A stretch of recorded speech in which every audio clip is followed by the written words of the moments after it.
창세기 35장 16절부터 22절 말씀입니다. 같이 한번 읽겠습니다. 그들이 베델에서 길을 떠나 에브랏에 이르기까지 얼마간 거리를 둔 곳에서 라헬이 산하게 되고 심히 고생하여 그가 난산할 즈음에 산파가 그에게 이르되 두려워하지 말라. 지금 네가 또 등남하느니라 하매 그가 죽게 되어 그 혼이 떠나려 할 때에 아들의 이름을 베논이라 불렀으나 그의 아버지는 그를 베냐민이라 불렀더라. 라헬이 죽음에 에브랏 곧 베들레헴 길에 장사되었고 야곱이 라헬의 묘비를 세웠더니 지금까지 라헬의 묘비라 일컫더라. 이스라엘이 다시 길을 떠나 에델 망대를 지나 장막을 쳤더라. 이스라엘이 그 땅에 거주할 때에 르우벤이 가서 그 아버지의 처 비라와 동침하매 이스라엘이 이를 들었더라. 아멘.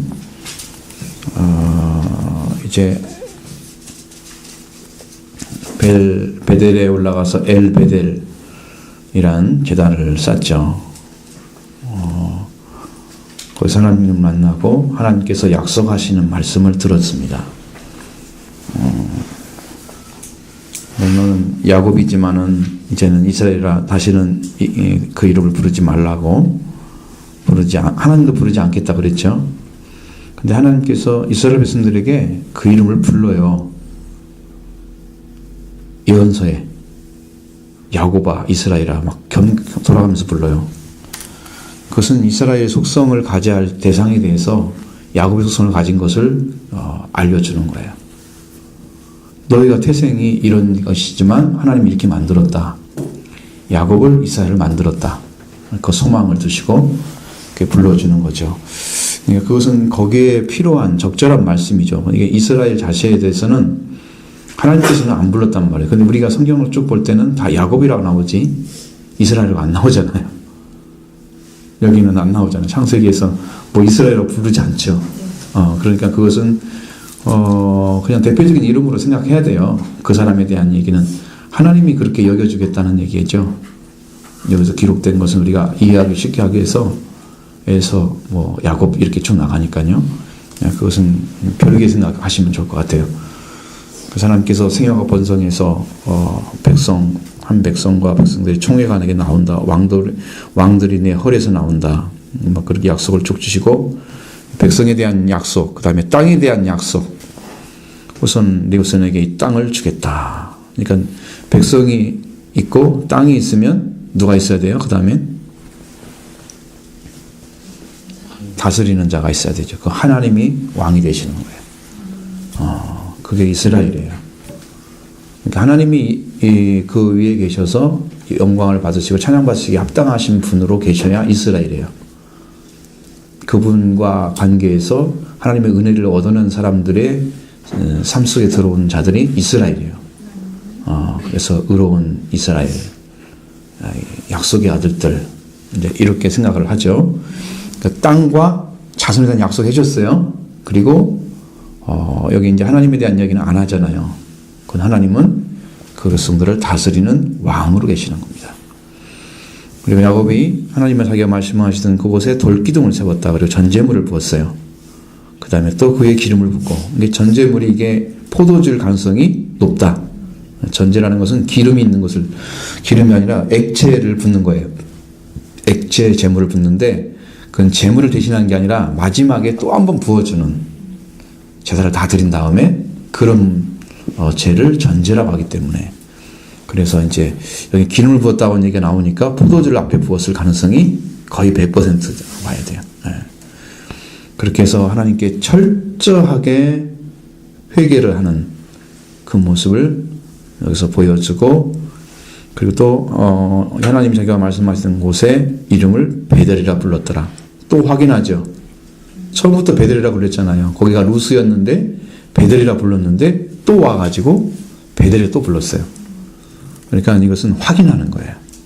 하나님이 약속하신 말씀을 이루어 가시고 그곳에 약속하신 그 하나님이 또 불러서 거기서 재약속해 주시고, 그래서 이제는 참 하나님의 집, 하나님의 집이 된 거예요. 베델은 하나님의 집이죠. 베들레헴은 떡집. 베들레헴은 떡집. 여기는 하나님의 집.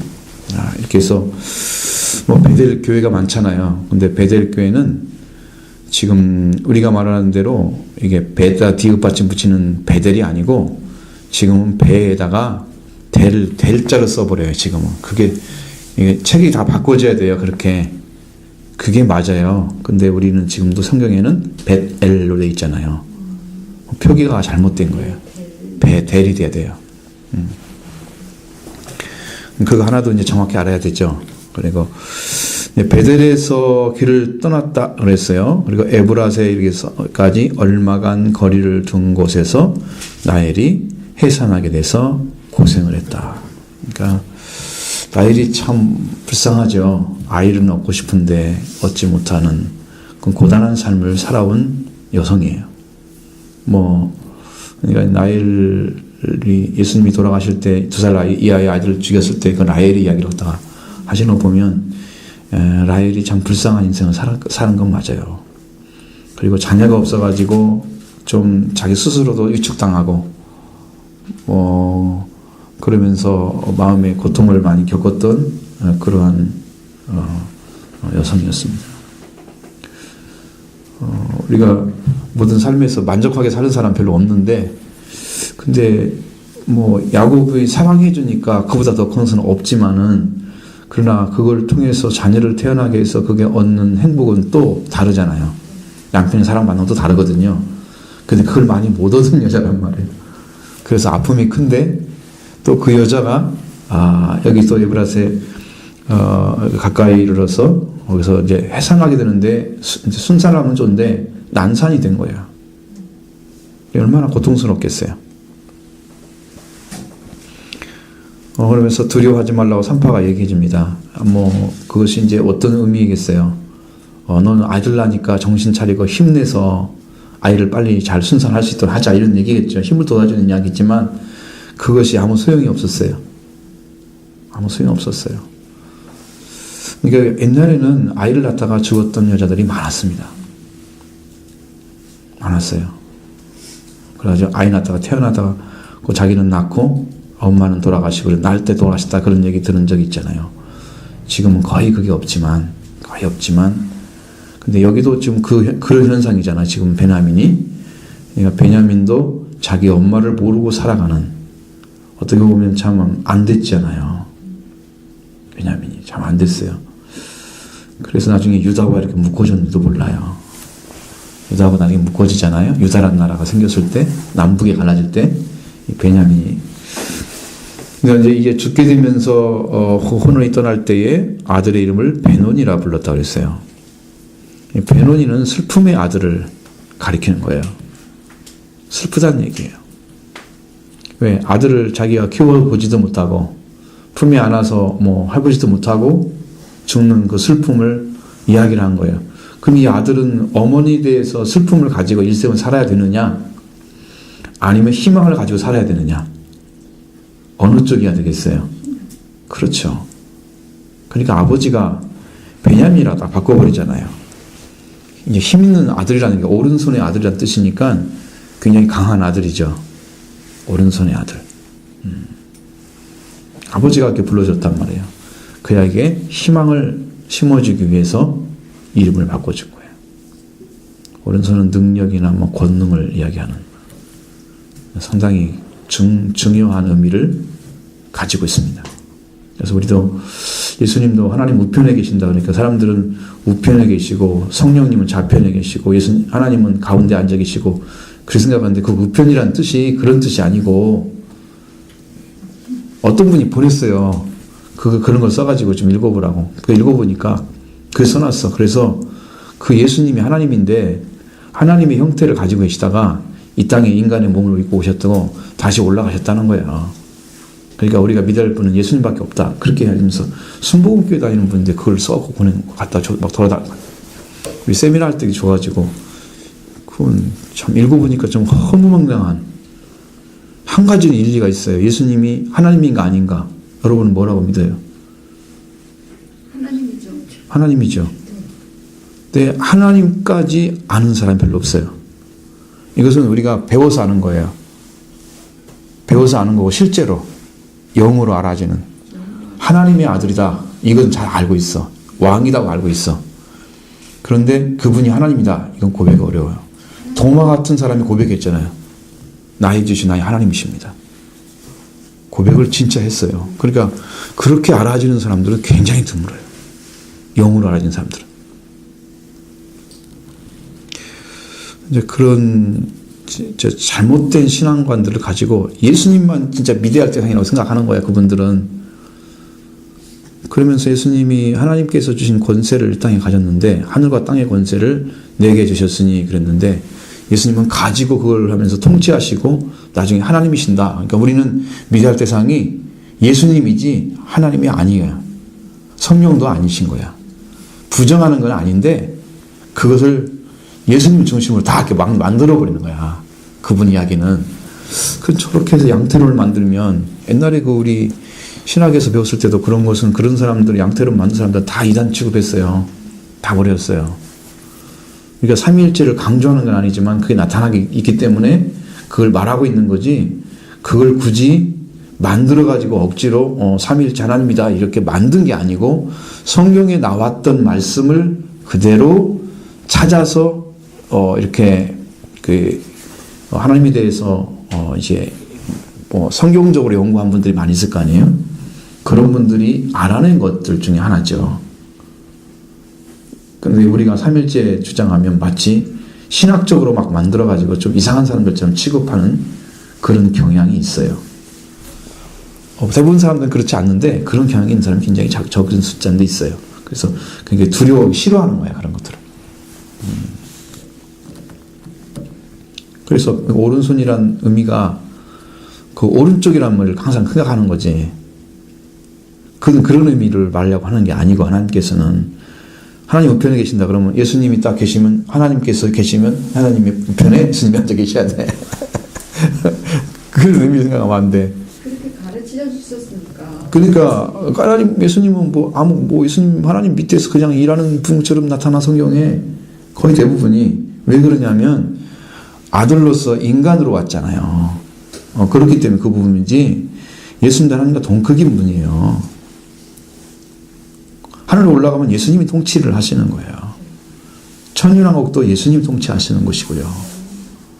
그 예수님이 하시는 게 안 하시는 게 아닌데 누구를 강조하라는 얘기가 아니고 우리가 왜 예수님이 두각되냐 하면 구원을 완성시키는 데 하나님의 약속이잖아요.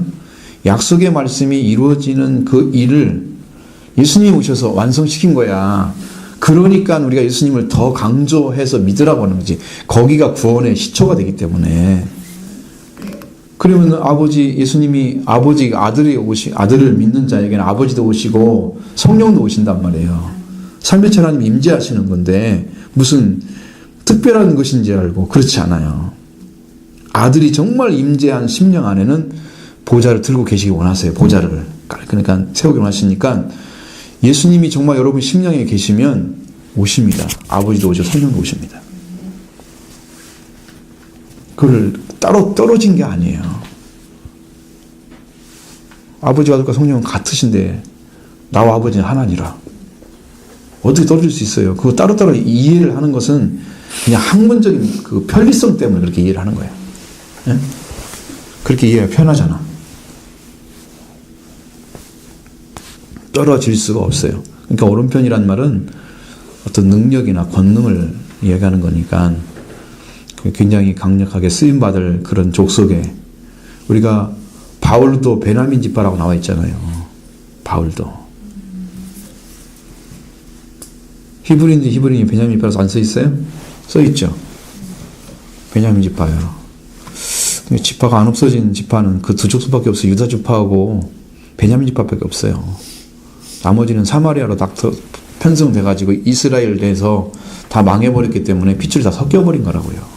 혼합 핏줄이라고요. 그들은 혼합된 핏줄. 그래서 이스라엘 순수성을 잃어버린 그들도 사마리아인 그렇게 해가지고 이 유대 사람들, 그러니까 유다라고 읽혀지는 유대 나라 사람들은 그들을 또 이방인처럼 여겼어. 그래서 예수님이 회복을 하실 때는 예루살렘 온 유대 사마리아를 들어가라 그래요. 혼합 핏줄이지만 하나님께로 나온 핏줄이기 때문에 구원을 먼저 하라고 가르치고 그 다음에 온 세상까지 가라는, 땅끝까지 가라는 거예요.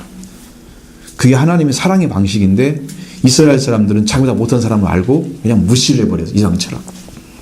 하나님의 사랑과는 전혀 거리가 있는 그런 식의 선교를 했어요. 그 뜻을 제대로 깨닫기는 참 어려운 거예요. 아버지의 섭리를 안다는 것은. 거기까지 생각을 해보셔야 돼요. 오른손아들은 그 의미가 굉장히 크죠. 그렇게 불러주고 라헬이 죽었더니 에브랏 벨리들렘 길에 장사되었다. 사실 뭐 죽으면은 장사를 해야 맞는 거잖아요. 뭐 어떻게 모시고 갈 수 있는 거 아니고. 이런 어떤 죽음에 대해서는 약속이 없어요. 일문에 요셉이 죽었을 때는 약속이 있잖아요. 내 뼈를 데리고 나가라. 너희는 분명히 나갈 거다. 하나님께서. 누구도 이해를 못하는데 요셉은 이해를 하고 있었어요. 그러니까 그렇게 약속을 받은 사람들은 알아요. 근데 라헬과는 상관이 없는 거예요. 여러분들은. 그러니까 이건 라헬은 장사되고 묘비를 세웠다. 그랬더니 지금까지 라헬의 묘비라 일컫더라. 그런데 지금 우리 때를 말하는 게 아니고 여기를 쓰고 있는 사람이 지금 이 얘기를 하는 거예요. 근데 누가 썼는지 잘 모르지만 우리는 모세오경이라고 그러지만 나중에 학자들은 싹 바뀌었어요. 어떻게 바뀌었냐면 그냥 오경이라고 그래요. 모세를 빼버렸어요. 이유가 뭐냐면 너무 불확실하다 이거야. 그건 이스라엘 전통에 나온 얘기지 실제 모른다는 거예요. 그 창조림신을 모세가 썼다? 그렇게 이해를 안 해요. 우리도 그렇게 이해를 안 하고 있어요. 단지 이스라엘 전통이기 때문에 그렇게 이해를 하려고는 하죠. 그게 좀 어렵죠. 그리고 막 불확실해지면 점점점 우리가 좀 성경을 왜 믿는지 이런 의심이 생길 수가 있는 거예요. 그러니까 그런 것은 하나님의 말씀이기 때문에 믿는 거지 누가 기록했기 때문에 믿는 건 아니에요. 근데 예수님도 율법에 대한 얘기를 할 때마다 모세가 한 말로 인정을 해줘요. 근데 창세기부터 이렇게 썼을 가능성이 희박한 것 같긴 해요. 저는 그때 그렇게 말씀을 하시길래 그 광야에서 시내산에서 모세가 하나님을 만났을 때 받지 않았을까? 예, 그때 받지 않았어요. 왜냐하면 창세기부터 이렇게 쭉 나오니까 하나님이 그걸 기록하라고 해서 그랬을 것이다. 받지 않았을까? 그리고 혼자 짐작만 했었거든요. 그런 것은 좀 거기가 증거가 없고 어떤 전통도 없어요. 단지 이스라엘 전통이 모세라는 얘기예요. 그리고 모세를 중요시하기 때문에 그런 거예요. 그래서 그 지금까지라는 단어가 언제까지인지 잘 모르잖아요. 근데 기록자가 생각할 때는 그때까지도 지금 그렇게 라헬의 묘비라고 써 있었고 그때도 이끌고 있었다. 그런 얘기를 해주는 거예요. 그러니까 확실한 것을 이야기하는 거죠. 그때 그랬었는데 지금도 그 묘비가 그렇게 있다. 그건 역사적 사실을 더 강조해주는 우리가 그렇잖아요. 어떤 일을 했는데 그 증거가 이렇게 찾아보니까 있어. 그러면 그 역사를 증명해 줄 수 있는 증거로 사용하거든요. 고고학이라는 말을 쓰잖아요. 그러니까 성서 고고학죠. 노아 홍수를 배울 때는 노아 홍수의 아라랏산이라는 그곳에 터키 어떤 산에 있어요. 지금도 그게 남아있는 것을 찾아낸 사람이 있어요. 실제로 찾아가지고 사진도 찍어오고 그런데 그 증거를 뭐 누가 얼마나 잘 생각하겠어요, 그렇게. 근데 그거 보면은 실제 모습도 있어요. 나무도 찍어온 거 내가 봤거든요. 그러니까 이것은 분명히 노아가 만들었던 방주가 실제 존재했고 그 산에 있었다는 것도 확실하게 증명됐어요. 그러니까 노아 방주는 실제 존재한 거예요. 그러면 고고학이 이제 그게 성경을 뒷받침해주는 학문으로서 가치가 있는 거죠. 그런 의미로 보시면 돼요. 우리는 지금 못 봤지만 여기 쓴 분이 자기가 지금까지 봤다는 거야. 그것을. 그러니까 우리는 이건 실제적인 이야기다. 그러면 여기 역사는 실제 땅에서 이루어지는 일이기 때문에 그 역사가 발판이 돼서 그 앞에 일도 진짜로 믿어지는 거죠. 실존하는 걸로. 그렇게 이해를 하시면 훨씬 더 정확하게 우리가 마음에서도 믿어지고 실제라고 생각하셔야 돼요. 이스라엘이 다시 길을 떠나 에델망대를 지나서 장막을 쳤더라. 그리고 이스라엘이라 또 썼어요. 이스라엘이 그 땅에 거주할 때에 르우벤이 가서 그 아버지의 첩 비라와 동침하며 이스라엘이 이를 들었더라. 자, 이제 야곱이라고 하는 묘비를 만들었는데 그 라헬의 묘비를 하고 지금까지 이끌었다. 그러고 나서 27절에는 이스라엘이 이렇게 얘기했어요. 말이 바뀌었어요. 야곱이라고 안 부른다는 얘기잖아요. 그랬더니 여기는 이스라엘을 두 번을 썼어요. 상황이 사실적으로. 이제는 이스라엘이 삶을 더 찾아가고 있는 하나님의 은혜 가운데 살아가고 있는 이제 야곱의 모습들을 더 많이 이제 가지고 있다는 거죠. 야곱의 생애가 점점 변화를 일으켜가고 있는 삶으로 가면 갈수록 더 그렇게 돼야 돼요. 우리가 가면 갈수록 하나님을 닮은 성품, 형상을 회복하는 게 자식이 맞아요. 부모를 닮지 않는 자식들은 별로 없어요. 거의 뭔가는 가지고 있어요. 부모의 어떤 점, 어떤 육체적인 것이나 성품적인 거나 성격적인 것이 있어요. 자녀들 속에는. 그렇지 않으면 부모 닮은 것도 없는 녀석이라면 이것은 분명히 주워온 애야. 그럴 가능성이 훨씬 높아요. 근데 거의 닮았어요, 보니까. 거의 닮습니다. 어떤 부분은 분명히 아버지 쪽이나 어머니 쪽에 강조되는 점이 닮아져 있어요, 아이들한테. 그것처럼 우리들도 하나님을 닮아가는 삶이 우리한테 와야 되는 거예요. 야곱이 이스라엘로 들어가는 길이에요. 그런 생애가 이루어져야 될 거 아니에요. 믿어 갔는데 그냥 변화도 하나도 없다. 그러면 이제 씨를 심었는데 죽지 않아가지고 안 났다. 그런 얘기가 똑같은 거니까 그 씨는 죽은 씨를 심은 거예요. 아니면 땅이 나빠가지고 씨가 안 난 거예요. 뭐 때문에 그런 거예요, 그게? 응? 씨앗이 나쁜 거예요? 밭이 나쁜 거예요? 씨앗이 나쁜 거예요? 씨앗 문제? 잘 생각해봐요. 씨앗이 문제인지 밭이 문제인지. 밭이 문제죠.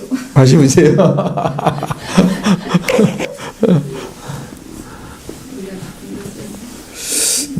그러니까 길이라는 것은 신앙의 길이라는 것은 항상 정해져 있어요. 무엇이 바뀌어져야만이 열매가 맺는가 나오잖아요. 성경에서 말씀하시는 하나님의 씨앗은 천국의 아들들이다. 그리고 말씀이다. 이렇게 나와 있어요. 그러니까 그 씨앗이 떨어지잖아요. 그건 천국의 말씀이 떨어지면 여러분의 심령의 말씀이 찾아오면 이제 여러분의 심령 안에서 그를 영접해서 그분과 함께 죽고 그분과 함께 살아야지 열매가 맺어지는 거지. 그러니까 그 씨앗이 새싹을 나고 그 다음에 그 씨앗 자체가 이렇게 새싹 통해서 이렇게 점점 자라고 꽃잎이 나오고 이렇게 하면 이제 나중에 열매를 맺는데 그것처럼 우리도 예수님의 씨앗이 말씀이 들어오면 여러분이 그 말씀과 하나 돼서 말씀과 죽고 말씀과 부활돼야 말씀의 열매가 맺어진다 그 말이에요. 그 일이 같이 안 가면 나 혼자 서 있는 거야. 말씀하고 따로. 그러니까 이 말씀을 붙잡으려면 내 성품이 말씀을 허락해야 하잖아요. 말씀을 따라야 하잖아요. 순종해야 하잖아요. 그래 죽지 않고는 불가능하잖아요. 그래서 좋은 땅이라는 거예요. 그래서 좋은 땅에만 열매가 맺는 거예요. 100% 순종하는 땅. 성품이 말씀에만 순종할, 그렇게 해서 말씀이 죽으라면 죽고 살라면 사는, 그렇게 말씀과 하나 된 관계를 이룰 수 있는 그 땅을 찾아내는 것이 좋은 땅이란 말이에요. 옥토라는 거죠. 그럼 열매 맺는 거예요, 그거에. 새 생명이 들어오는 거예요. 예수님의 부활을 통해서. 예수님의 죽음은 여러분과 함께 죽었고, 이제 죄가 장사되어서 끝났어, 죄는. 죄에 대해서 이제 울면 안 되고, 이제 주님의 부활하심에 대해서 기뻐하고 감사하는 그 영광의 자리에 쓴 거예요. 하나님의 영광으로 우리를 살리셔서 그 거룩함에 들어가게 하셨어요. 이걸 얻어내야 된단 말이에요. 이게 씨라는 것은 그런 역할을 해요. 그러니까 이스라엘이라는 이름으로 이제 야곱이 사라져야 되겠죠. 근데 여기서 이제 큰아들이 좀 문제를 일으키잖아요. 이게 무슨 말인지 알죠? 근데 여기가 이렇게 된 원인이 뭐라고 생각하세요? 이런 문제가 생겼다.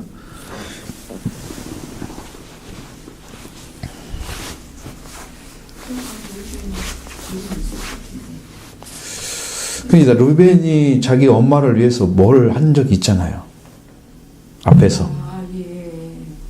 그 아이는 한체를 그렇죠. 합판체 갖다 줬죠. 그러면 그건 생식 기능이 활발하게 만드는 그런 약재처럼 구대 사람 생각을 했는데, 그 아이가 그걸 알 정도면, 야곱이 라헬과 레아하고 결혼했을 때 젊은 여자잖아요. 일단은.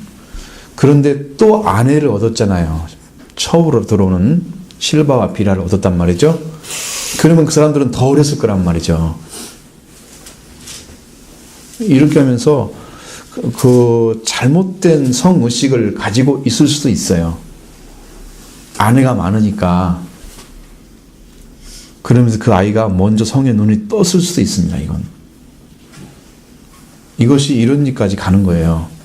합판체까지 가져다 주고, 그러니까 내 합판체로 너를 샀다. 그러면서 내가 자기 남편을 데려와서 하나님께서 아이를 다시 낳게 해주잖아요. 이삭을 뭐 이렇게 해서 자녀를 태어나게 하는데, 뭐 그거 가지고 문제가 뭐 심이 된다고는 없는데, 여기에 이런 얘기가 들었는데 이스라엘이 그걸 알았는데 아무 말도 없다는 게, 이게 어떻게 해석해야 될지를.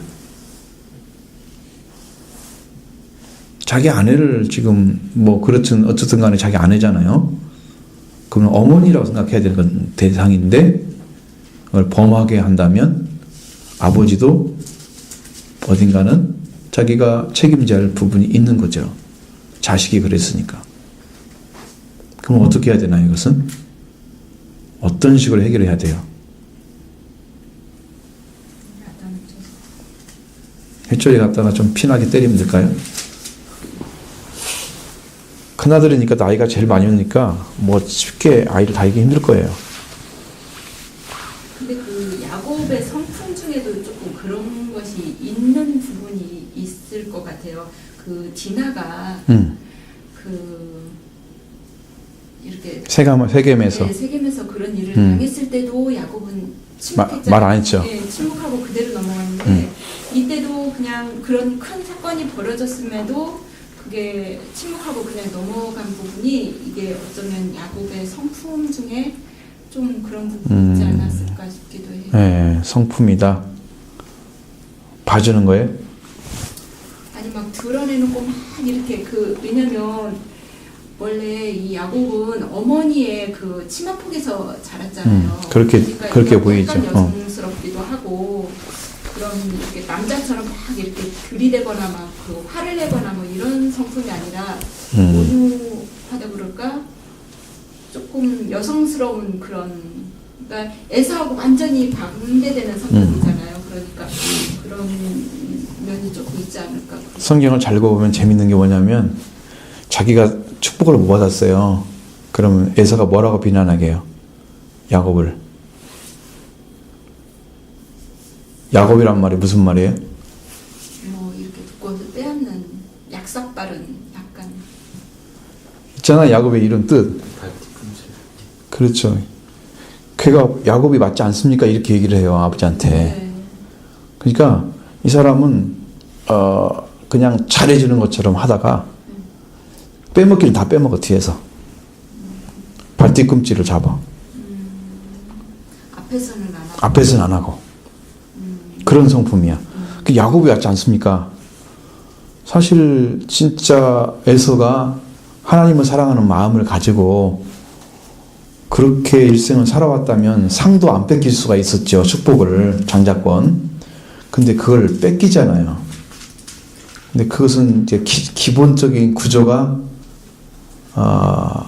그 어머니 부가가 태중에 있는 아이에 대한 하나님의 음성을 듣고 그때부터 정해진 거거든요. 태안에 있을 때부터 이미. 그 성품이 그렇게 되어 있다는 것을 아는데, 원래 아이가 태어나면 작은 아이가 먼저 나오는 거고 그 다음에 큰 애가 뒤에 나오는 게 맞아요. 쌍둥이는.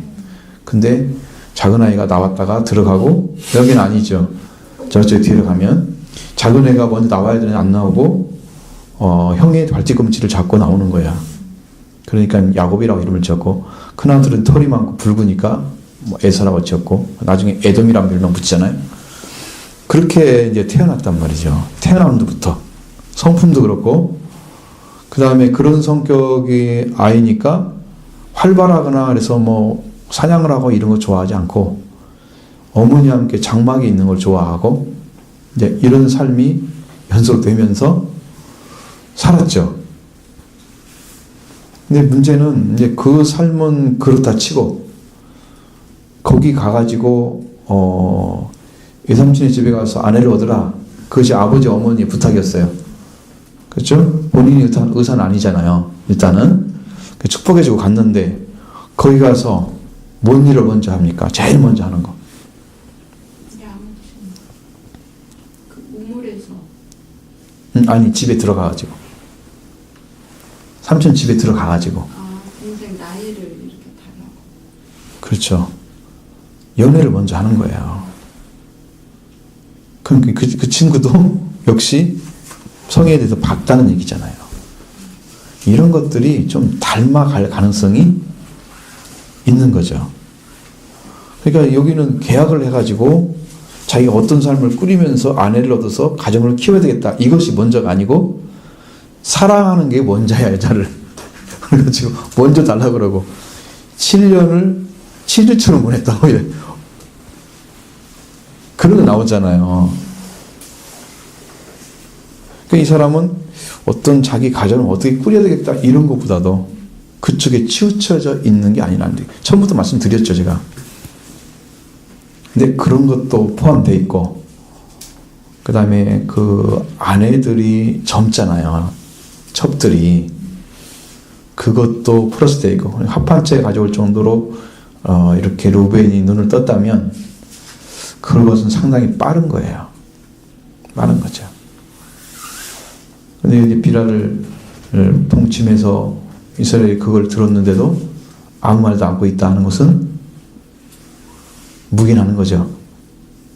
묵인하는 겁니다. 근데 자기가 묵인하는 것과는 상관없어요. 하나님은 그걸로 인해서 장자권을 뺏어버리는 거예요. 자녀권 뺏겨버리는 거예요. 그래서 루벤 여도 뺏겼잖아요. 앞에 세겜 땅에서 레이와 시몬과 레이가 뺏겼어요. 할례로 인해서 샘선을 죽였잖아요. 칼을 썼기 때문에. 그래서 장자권이 유다로 넘어가는 거예요. 넷째 아들로. 유다가 장자권을 가질 수 있는 자격이 아니고 루벤이 가져야 맞거든요.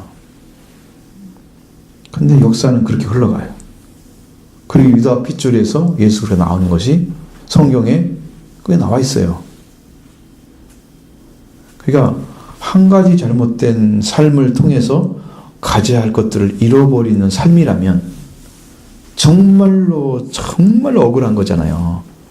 그 삶만 안 살았어도 그 핏줄이 루벤을 통해서 인류를 살린 핏줄이 하나님께 내보냈을 거란 말이에요.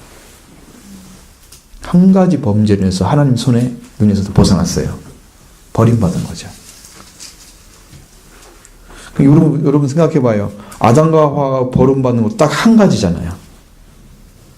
내어 쫓기는 거. 에덴 동산에서 한 가지잖아요. 하나만 하지 말라 그랬는데 그 하나를 범함으로 망한 거죠. 이렇게 보면 하나님 한번 봐주면 어때? 그렇게 생각할 수 있죠. 인간적으로. 하나님의 법은 사람이 생각한 것처럼 왔다 갔다 하는 그 법이 아니에요. 코에면 코리고 귀에면 귀걸이 그렇게 해석이 안 돼요. 성경은. 정확히 해석이 돼야 돼요. 이제 그렇게 해석하는 사람들은 자기 편리생대로 성경을 이종해 먹는 거예요. 그러니까 옷을 갖다가 같은 천을 사용해야 되는데 이 천 저 천 갖다가 막 사용해요. 지금 뭐 그런 시대잖아요. 시대가. 옷도 언밸런스 시대잖아요. 이거 옷도 딱 갈라가지고 절반 색깔이 다르게 지금 나왔더라고요. 옛날에는 옷 형태를 가지고 만들었었거든요. 지금은 색깔까지도 가버렸어요. 이제. 그냥 다 틀려도 그게 더 아름다운 거야. 사람들이 그걸 인정을 해줘. 이것은 성경이 볼 때는 인정이 되지 않는 부분이에요. 생활이나 의상이나 삶의 그런 모델들이 다 깨져가고 있는 그런 시대에 우리가 살고 있는 것입니다. 그런 시대에. 이게 잘 보셔야 돼요. 하나하나를 볼 때, 저것은 저게 아닌데, 성경에는 씨를 뿌릴 때도 다른 종류의 씨를 뿌리지 말라고 그래요. 같은 맛집. 혼합하지 말라고. 그 정도까지 하시는데 요즘 우리나라 심는 데는 여기다는 깨 심고 여기다는 뭐 심고 여기다는 뭐 심고 막 이렇게 심으면 잘했다 그러잖아. 다양하게 먹으니까. 그렇죠? 시대가 막 혼합주의 시대야. 혼합주의 시대. 종교도 혼합이 돼가지고 그냥 뭐 여기도 구원이고 저기도 구원이고 뭐 다 괜찮다는 거야. 어디 그렇게 나와 있는 성경이.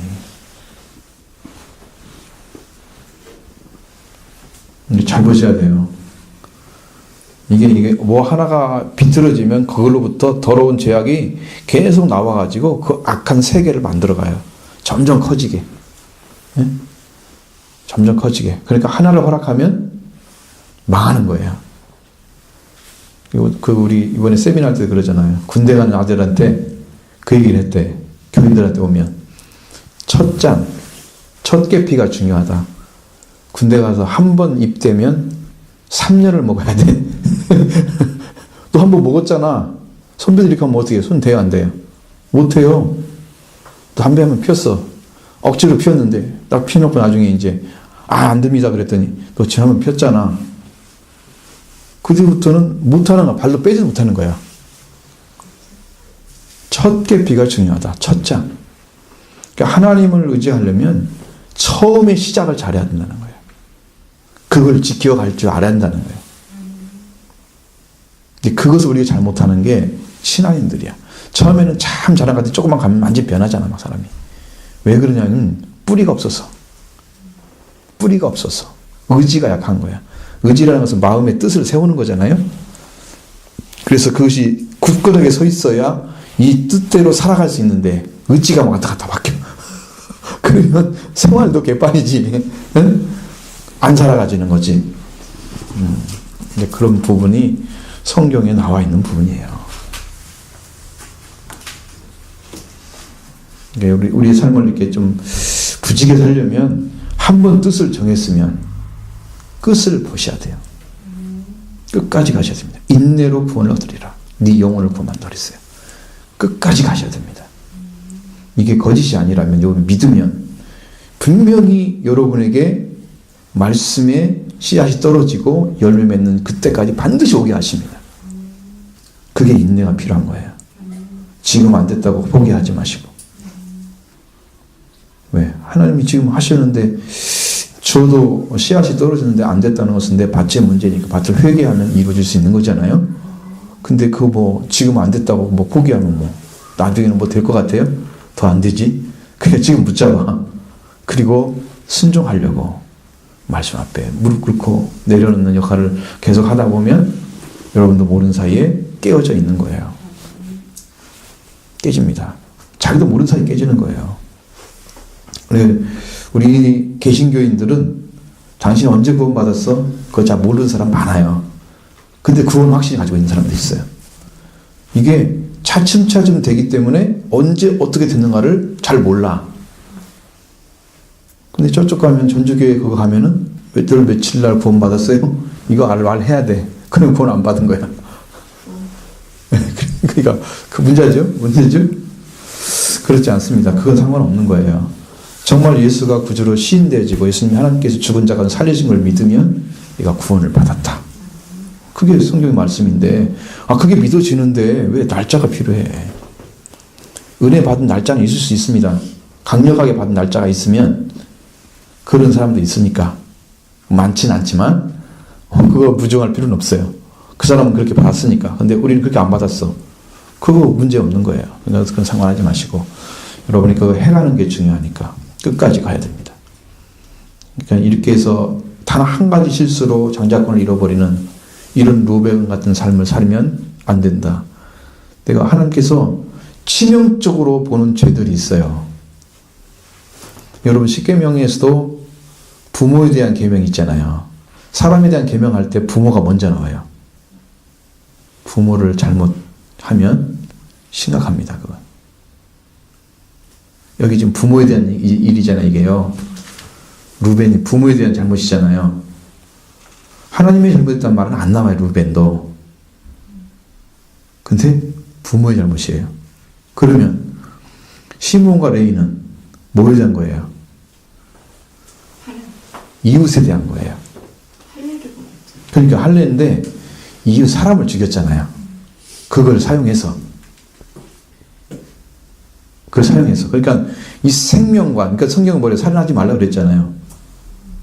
그럼 버림 받는 거예요. 그걸 어기는. 그러니까 그때는 십계명이 없었지만 실제로 하나님께서는 생명을 사랑하도록 하는 그 말씀을, 은혜를 입은 사람들은 뭐 하고 있었잖아요. 우리가 보면 에녹 같은 사람은 300년 하나님의 동행하면서 하나님의 사랑을 느끼고 하나님과 하나 돼서 성품이 변화돼가지고 영화를 입은 거예요.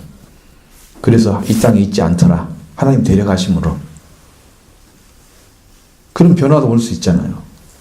적지만 그게 구원의 길이니까 우리는 그것이 표대가 돼야 되지. 뭐 다 그렇냐 이렇게 물어보면 안 되고, 우리가 간 길을 걸어가야지. 안 된 것을 자꾸 말하면 안 되지. 그럼 구원 받을 길이 없잖아요. 그러니까 그런 길을 우리가 찾아내는 거예요. 근데 그때는 그게 없었잖아요. 근데 십계명 없음에도 불구하고 그것들을 어겨서 살인죄를 범하거나 간음죄를 범하면 그것도 부모를 공경하는 것이 아니고 짓밟았잖아요. 버림받는다. 이 모습을 보는 거예요. 근데 일반 사람들이나 아니면 이방인들은 수없이 그런 사람이 많을 수가 있어요. 그들은 하나님 안에 있는 존재가 아니기 때문에 하나님 버리고 말할 것이 없어요. 이미 죄 가운데 있으니까 그런 건 말씀하지 않습니다. 이 문제는 뭐냐면 하나님 안에 살고 있는데 안 하고 있는 사람들, 잘못 사는 사람들, 여기에 대한 하나님이 쳐버린 거예요. 잘 살면 영광이 되지. 하나님께서 은혜를 입히셔서 영광을 주시니까 우리는 그 축복의 길을 걸어가야 되겠죠. 예. 질문 있으시면. 참 22절 말씀에서 여기서는 야곱이 아니라 이스라엘이잖아요. 네. 근데 그것을 봤을 때는 처음에 야곱이 라반에게 가가지고 갔을 때 처음에 하나님 말씀보다는 우선 육체의 욕정을 먼저 첫 번째 많이 가졌잖아요. 그것 때문에 뭐 많은 일들이 일어났는데, 그렇죠. 예, 그것은 어떻게 보면 하나님의 일보다는 사탄의 일에 영역에 가까운 부분이었다고 보여지는데, 그것 때문에 예를 들면 언니 레아하고도 결혼하게 되고, 레아의 또 이제 빌하하고도 이 관계를 또 갖게 되고, 그러니까 그게 지금 야곱의 심령 가운데서는 우리가 봤을 때 그 마음 속에 그를 지배하고 있는 육체 욕정이나 이런 것들이 완전히 하나님 안에 해결되지 않은 상태에서 거기에 끌려다니는 인생을 아주 오랜 기간 동안 살아온 걸로 봤는데, 이 르우벤도 그런 아버지의 그런 생활하는 것들이 그 의식 가운데 이제 들어왔고 전염됐을 가능성도 있다고 보고, 이 분명히 은혜를 받고 이스라엘로 이름을 바꿨음에도 불구하고 이 부분에 대해서 회개한 내용은 없어요. 않잖아요. 그렇죠. 그러면 어쨌든 본인의 그 결과물로 인해서 루벤도 같은 이 야곱의 모습이라고 또 봐야 되는데, 그렇죠. 그런데 여기서 이 상황에서 이제 이스라엘이라는 이름을 가지고 이제 자기의 것을 발견하고 좀 회개했으면 좋았지 않았을까. 그렇죠. 그 부분이 좀 애매한 것이, 이스라엘로 하나님 부르시는데 자기는 그런 일이 벌어진 자녀에 대해서 혹은 자기 자신에 대해서 한 번도 회개를 안 하는 거죠. 이 부분 좀 아십시오. 그걸 좀 깨달았으면 그 자녀들이 루벤이라도 좀 회개를 했을지도 모르겠는데, 루벤이 회개를 안 차나요. 우리가 범죄한 게 문제가 아니고 범죄하는 후에 행동이 중요한 거거든요. 죄를 범할지라도 하나님께서 용서해 주시는 사람이 있고 용서 못하는 사람인데, 하나님께 죄를 범한 걸 알고 용서를 빌러 돌아오면 살 수가 있는데 용서를 비는 장면이 전혀 없잖아요. 아들도 그렇고 아버지도 그러니까, 우리가 아담과 하와가 범죄를 했음에도 하나님이 갔을 때 더 두려워하고 더 숨고 더 더 멀리하면서 회개하지 않잖아요. 핑계대고 관계 깨어진 관계 그대로 나타내고 있어요. 그들이 보여주는 게 참 더 많이 보여주면은 거기를 공부하면 재밌겠어요. 지금 더 많이 보이는 거야. 계속 더 열어져. 창세기가. 근데 그런 모습을 보면서 하나님 관계가 더 멀어져 있는 사람으로 가고 있는 사람들은 회개하지 않는 사람들이다. 회개하지 않는 사람은 말씀을 줘도 어떤 걸 줘도 거기에 희망을 품지 않고 그 말씀 들으면 내가 잘못 살았구나 하고 딱 해서 그냥 돌이키면 그 다음에 세계로 들어갈 수가 있는데 그 일을 하지 않는 사람은 계속해서 하나님에 두려움을 갖고 버리다가 그 다음에 점점 관계 깨어져서 마침내 자기 자식이 살인자가 되게 만드는 거기까지 떨어져 버리는 거예요. 인류가. 그래서 망하잖아요. 노아홍수 그 다음에 오거든요. 좀 있으면. 많은 세대가 흘러서 그럴 때 범죄의 그 형태를 거기서부터 가져온 거란 말이죠.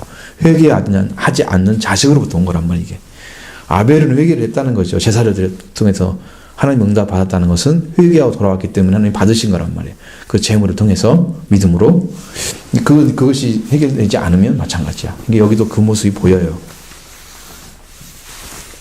우리가 좀 짚고 넘어갈 수 있는 부분 집사님 말씀 잘 해주셔서 또 한 가지를 더 깊이.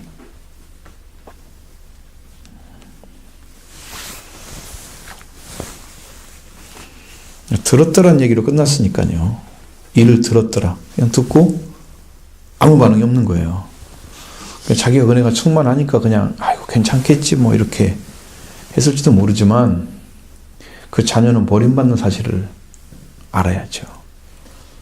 보니까 제가 회개를 하지 않으면 이 죄가 번성을 해서 자꾸 가까운 사람을 자꾸 옮겨. 그렇죠. 제가 재생산된다는 말씀 드렸잖아요. 그 일이 생기는 거예요. 근데 그 욕정이나 그 사고가 그대로 머물러 있으면서 그걸 벗어나지 못하니까 또 그런 일이 벌어지고 더 나쁜 악한 일로 갈 수 있는 그런 가능성을 계속 열어놓는 거예요. 죄가 역사하도록. 그리고 범죄는 더 커지는 거죠. 한 사람이 범하고 두 사람이 범하면 더 커지는 거고 그 한 사람이 더 많은 죄를 범하면 더 커지는 거고 이제 이런 일이 재생산이기 때문에 죄는 종이 빨리 종에서 끝나버려야죠. 종이. 죄의 정에서 끝나버려야지. 예수님의 보혈을 통해서 죄에서 끝나버려야 된다. 하나님의 씨가 왔으면 죄를 짓지 못한다고 말씀드렸죠. 예수님이 들어오시면 죄를 지어도 금방 회개하고 잘못을 알기 때문에 죄로 가지 않는다고요. 그러니까 죄를 짓지 못하는 거죠. 죄를 아예 안 짓는 것은 아니에요. 많이 돌아다니면 발에 신발 묶고 오랫동안 신발 신고 있으면 냄새나고 그래요. 발도 더러워지면 씻어야죠. 목욕만 했다고 해서 깨끗한 게 아니야. 목욕한 사람도 발은 씻어야 돼. 이스라엘 나라 그렇단 말이에요. 우리나라는 그렇진 않지만 여름 되면 또 그러기도 했잖아요. 땀도 많이 나고 그러면 또 씻어야 되고 똑같죠. 그런 것이니까 영적인 부분을 말씀드리는 거예요. 이건 잘 생각할 부분이 분명히 있어요.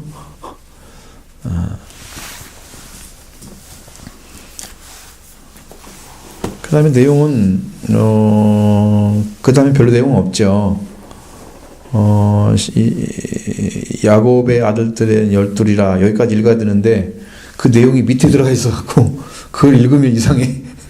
그래서 거기를 한번 읽어볼까요? 26절까지만 읽고 마치도록 하겠습니다. 야곱의 아들들에는 12이라 레아의 아들들은 야곱의 장자 루벤과 그 다음 시몬과 레이와 유다와 이사갈과 스불론이요 라의 아들들은 요셉과 베냐민이며 나의 여종 비라의 아들들은 단과 납달리요 레아의 여종 실바의 아들들은 갓과 아셀이니 이들은 야곱의 아들들이요 바단 아람에서 그에게 낳은 자더라. 아멘. 요셉과 베냐민 베냐민은 바단 아람에서 낳은 아들은 아니죠. 분명히 여기 나와 있잖아요. 그럼에도 불구하고 그냥 전체 대부분이 다 거기서 났다는 것을 표현하기 위해서 이렇게 한 거고, 그리고 이제 이스라엘 사회에는 여자가 안 나오잖아요. 야곱에서 난 아들이 그 낳은 어머니가 있기 때문에 어머니 이름이 써진 거지 여자 이름이 쓴 게 아니라고. 그 디나가 없잖아요 지금. 그럼 다 쓰려면 다 써야지 디나도. 여자가 빠진 거고 어머니 이름이 쓰인 거란 말이에요. 희한하죠. 그런 세계예요 옛날에는.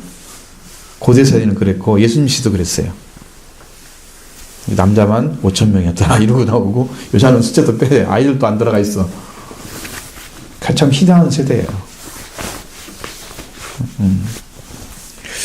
근데 여기서도 역시나 자기 아들들이 태어났는데 레아의 아들들, 라의 아들들, 그다음에 뭐 라헬의 여종 비라 뭐 그런 식으로 써 있잖아요. 레아 여종 실바. 그러니까 그들이 낳았던 자녀를 차례차례로 써놓은 거예요. 순서가 다 맞는 건 아니고 순서가 막 다르고 써 있는데 앞에는 그냥 이렇게 낳았다. 이제 그 얘기만 하는 거니까 이것은 우리가 충분히 이게 순서가 아니고 이는 순서로 난 게 아니고 그냥 그렇게 정리를 해준 거라고 생각하면 이해가 되시죠? 근데 이제 여기서 사실적으로 볼 때는 레아가 낳은 아들이 맨 처음에 몇 명이었어요? 4명이. 그러니까 유다까지잖아요. 레아가 낳은 아들이 유다까지인데 거기가 맨 처음 낳은 아들이 르우벤이고 그 다음은 시몬과 레이잖아요. 거기까지 다 버림받고 유다로 내려온 거란 말이에요. 유다도 범죄했으면 더 내려왔겠죠. 요셉이 낳거나 뭐 그렇게 해서 쭉 가고 그 다음에 이사가를 뭐 이런 당나겠죠. 그러니까 그런 식으로 되니까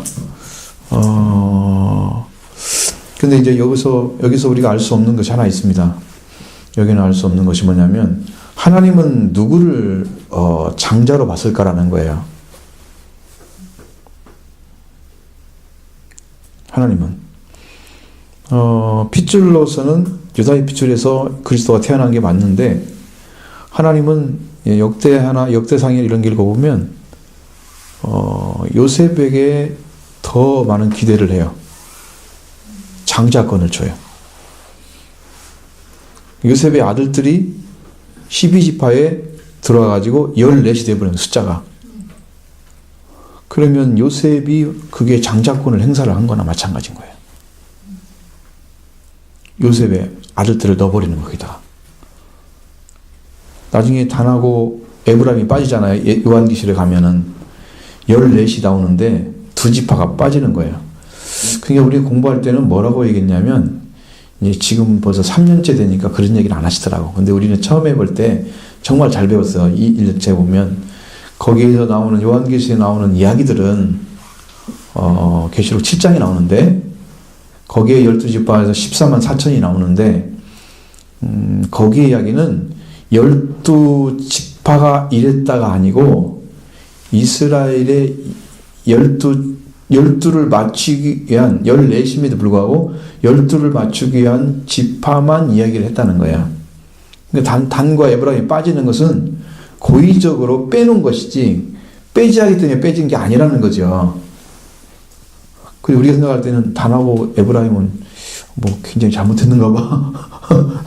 그렇게 판가할 수 있잖아요. 근데 여기는 숫자가 12로 맞춰지기 때문에 12를 맞추기 위해서 그렇게 한 거래요. 14을 넣을 수는 없대요. 모르겠어요. 근데 천국에 들어가 보면 진주 12진주문에 이스라엘 12지파 이름이 써 있다 그러거든요. 그런 둘은 누구를 뺏으려는 건 잘 모르겠어요. 그 성경에 쓴 대로 뺏으려나 정말로 가보면 12지파로 나오거든요. 그러니까 그건 이해가 잘 안 되는 부분인데 어쨌든 그렇게 돼 있어요. 이야기를 그렇게 나와요. 성경이 그렇게 나와 있어요.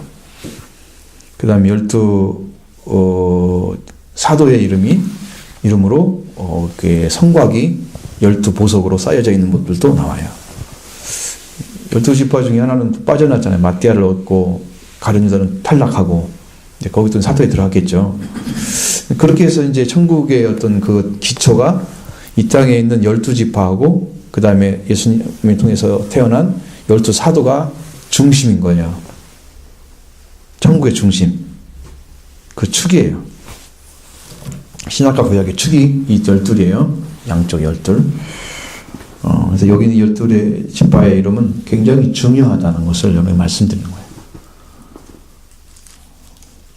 성경에 사용하고 있는 하나님이 그를 통해서 일하고 있는 모습들은 다 그렇게 나와 있다는 거예요.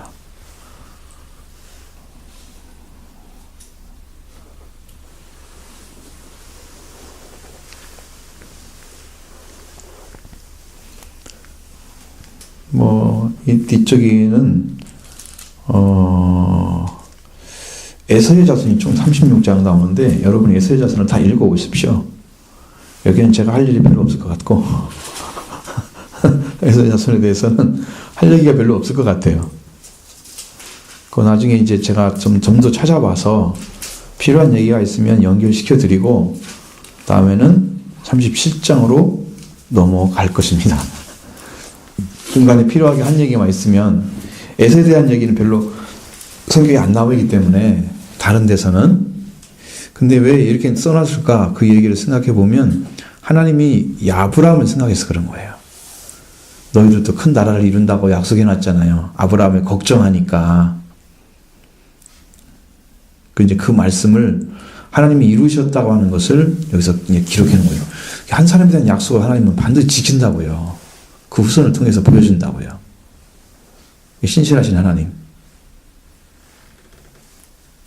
말해놓고 그냥 시시하니까 안 지키고 그냥 말아버리는 우리 인간의 성품하고는 전혀 다른 거예요. 하나님은. 그렇게 보셔야 돼요. 그러니까 여러분 그건 읽어보십시오. 한번 읽어보세요. 저도 이제 여기는 읽었지만 저도 지금 이제 창세기부터 다시 읽고 있거든요. 성경을 읽었는데 힘들게 안 읽었어요. 그냥 막 지나갔어요. 그냥 줄만 조금씩 치고 이름이 있자 나오면 아들이 큰 아들이 누군가 그것만 보고 그냥 대충 애들이 뭐 나하고 무슨 상관이 있나 싶어서 영적인 감동이 없으니까요. 내가 필요한 건 나중에 찾아서 말씀드리고 그렇게 하도록 하겠습니다. 예.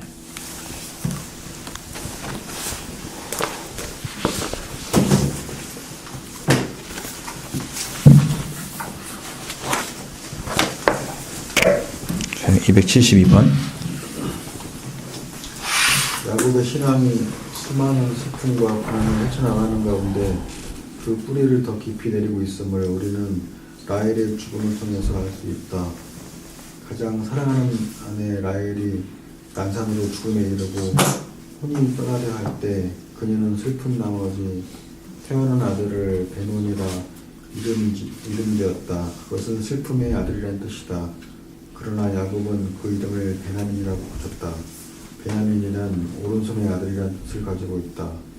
셈 족속에 있어서 오른손은 영화와 힘을 나타낸다. 슬픔 가운데에서도 베냐민이라는 이름을 아들에게 줄 수 있는 야곱은 고달픈 인생 여로에서도 항상 하나님의 약속의 말씀을 신뢰하고 그 말씀에 소망을 둔 신앙 속에 살고 있는 자임을 알 수 있다. 아브라함의 자손 그리고 이삭과 야곱의 자손에게 영원한 영광과 능력을 주신다고 하신 하나님의 말씀은 반드시 성취되는 약속이므로 야곱의 아들에게 슬픔의 아들이란 쓸 수 없는 것이다. 인간에게 있어서 가장 중요한 일은 권세나 지혜나 부귀를 남기는 일이 아니다. 왕국은 멸망하고 문명은 사라져도 남는 것은 가정이요 가정에서 태어나는 핏줄이다. 아무리 인생길이 거칠고 험하며 현실적으로 아무것도 얻지 못한다 해도 영원히 하나님의 백성이 될 핏줄을 낳고 그 핏줄을 하나님의 백성 되게 하면 그 인생은 승리한 인생이요 영원히 번성하는 복된 핏줄이 될 수 있다. 야곱의 인생은 고난의 연속이었고 세상적으로는 지위도 명예도 부귀도 없는 삶의 연속이었다. 그러나 야곱에게서 태어난 자손들은 하나님의 백성이 되었고 그 백성으로 말미암아 온 인류가 구원을 얻게 되었다. 특히 베냐민의 자손은 예수 그리스도의 핏줄인 유다 백성과 하나 되어 메시아의 핏줄인 유다 왕국 속에 거하는 자가 되었음을 성경은 기록하고 있다. 예, 지금 여기서 이야기하고 있는 그 야곱에 대한 이야기, 오른손의 아들, 그러니까 힘 있는 거죠. 힘의 상징이고 슬픔의 아들이 될 수가 없었다 하는 이야기를 지금 강조하고 있어요. 당연히 슬픔의 아들 될 수가 없죠. 왜냐면 야곱의 핏줄에 태어난 아들들은 다 소망이 있어요. 비록 초백에 태어난 아들들이라도 다 소망이 있습니다. 하나님 버린 핏줄이 아니기 때문이에요. 그래서 거기는 당연한 거예요. 당연한 거고 근데 야곱의 인생은 사실 삶이 하나님의 존귀와 거룩성을 많이 가질 수 있는 기회가 많이 있는데 그런 것들을 순종의 삶으로 이렇게 해서 영화시켜 나가는 일을 잘 못했어요. 그것이 이제 성경에 많이 기록된 내용 중에 우리가 알아낼 수 있는, 성경을 통해서 아는 것입니다. 그렇게 알고 그러니까 뭐 거기에 베냐민이라는 이름이 강조돼서 그 이름으로 해야 된다 그런 의미가 그렇게 크게 부각되는 것은 아니에요. 심도 있게 이야기를 하지만 그렇게 생각할 필요는 없는 것 같아요. 그러나 이제 그 아들 하나에게 슬픔의 아들로 영원히 이름 지어진다는 것은 그 아들이 그 어머니를 벗어나지 못하잖아요. 어머니가 지어준 이름 때문에 슬픔의 아들로 살아야 되는 건 아니죠. 인생은 하나님의 약속의 아들로 살아가야 되잖아요. 그 아들도. 그러니까 그 베냐민이라는 이름을 바꾼 것은 정말 축복의 이름으로 바꾼 것은 맞아요. 그 생명 한 사람이 하나님 안에 살아가는 그런 삶을 살도록 해준 거예요. 하나님께서 거룩한 핏줄의 삶을 살도록 축복해 준 것이죠. 그래서 이제 하나님의 뜻을 성취해 가는데 유다 족속과 하나가 돼서 그걸 이루어가는데 쓰임받은 한 족속이 됐어요. 그래서 유다라는 나라의 유다와 유다 족속과 지파와 그 다음에 이게 베냐민 지파가 합쳐져 가지고 유다 나라가 됐잖아요. 거기에 소속된 그런 정도로 하나님이 구분시켜 놓은 아들임은 틀림이 없습니다. 그 정도면 충분히 이거죠.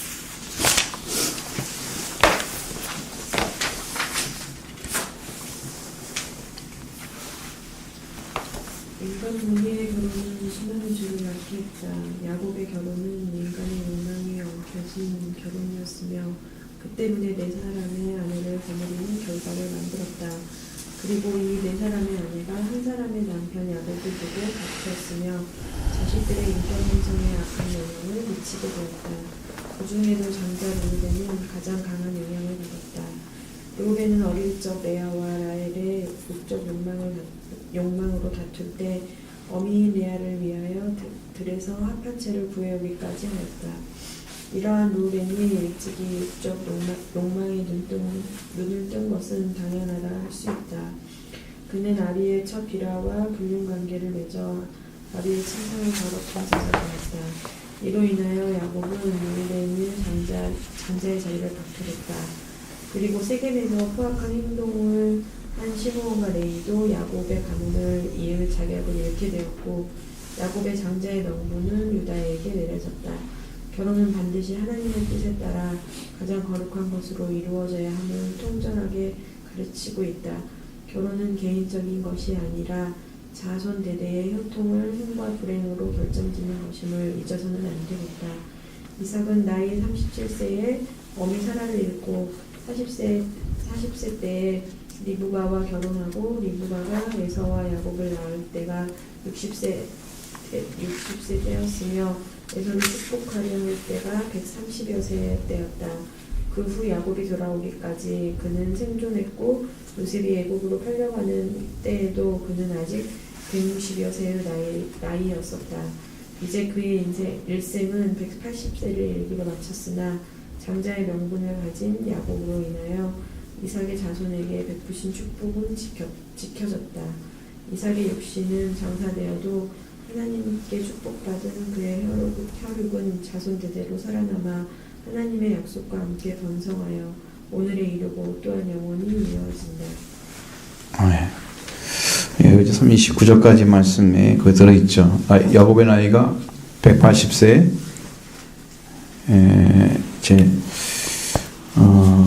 죽는 것인데 이삭이 야곱이 아니고 야곱은 이제 애국까지 가야 되죠. 지금 아직 그런 나이는 아니죠.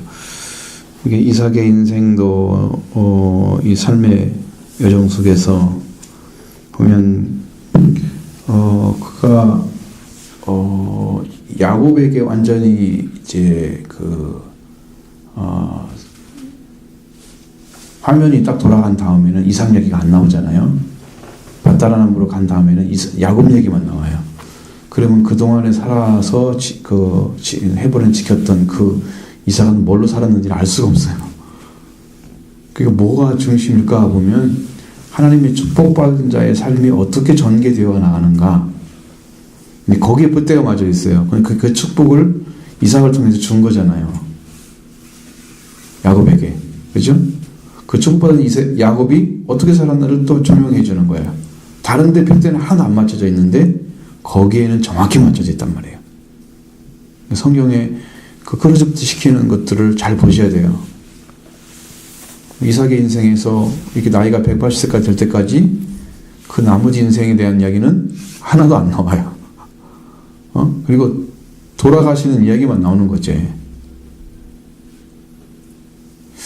참 그런 것이 우리에게는 참 깝깝하기도 하고 좀 거기에다 몇 가지를 언급해 줬으면 좀 우리가 이쪽 저쪽 소식 좀 들었을 텐데 성경은 그걸 아주 완전히 제해해 버렸어요.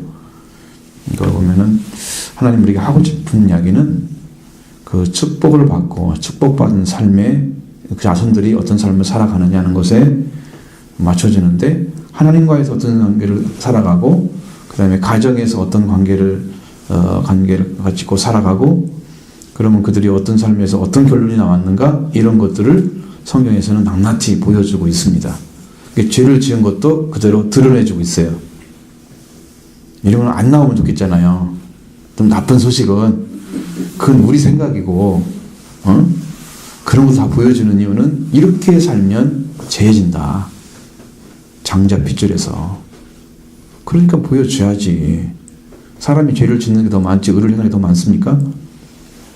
죄를 짓는 게 훨씬 많죠. 그러니까 의를 행할 때 같은 게 되면 우리가 정말 거룩성에 들어간 의와 진리를 통해서 의와 거룩함을 입은 새 사람을 입은 사람이 됐을 때 의와 진리로 그렇게 속한 자가 되면 그 영성이 이제 밝아져 가지고 죄 속에 안 들어가죠. 근데 그 전까지는 죄를 짓는단 말이에요.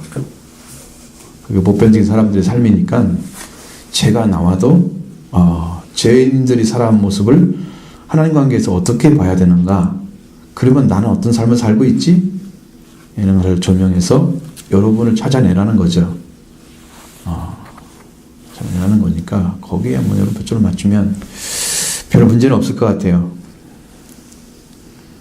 한번 그 27절, 8절, 9절 한번 읽어볼까요?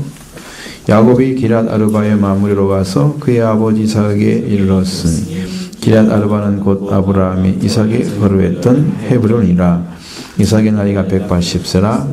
이삭의 나이가 늙고니 기운이 다하여 죽어 자기 열적에 돌아가니 그 아들 에서와 야곱이 그를 장사하였더라. 그 얘기입니다. 기럇 아르바라고 하는 지역 자체가 헤브론이에요. 같은 지역의 이름이 달릴 수도 있잖아요. 그렇게 생각하시면 돼요. 거기에서 살았던, 그냥 헤브론에 살았던 그 이삭의 모습만 살짝 나오고 몇 세에 세상을 떴고 누가 와서 장사했다 이야기만 나와주는 거예요. 그걸로 그의 일생은 마쳤습니다. 사명이 어디까지예요? 아브라함의 축복을 야곱에게 이어준 데까지. 그게 아버지가 자식에게 할 일이에요. 다른 것은 안 나와도 괜찮아. 왜? 그는 이 수고를 다 하고 하나님 주신 수를 지내고 살다가 하나님 부르시면 간 거니까 그건 아무 문제가 안 돼. 그죠? 하나님 관계 없이 멸망당했다든가 그래서 죄를 범죄했다든가 그래가지고 그거 버림받았다면 참 문제지만 그건 아니라는 거죠. 거기 안 나온 얘기는. 그러니까 그건 아무 문제가 안 되니까 우리는 거기에 큰 관심이 없죠. 그 정도만 하셔도 될 것 같습니다. 거기를 이제 손 안 대려고 뒤에 다시 한 번씩 해나올 때니 거기가 여기 다 나와 있잖아. 내용이 읽어버려가지고 혹시 또 질문 있으나 할 말씀 있으면 같이 나누시고.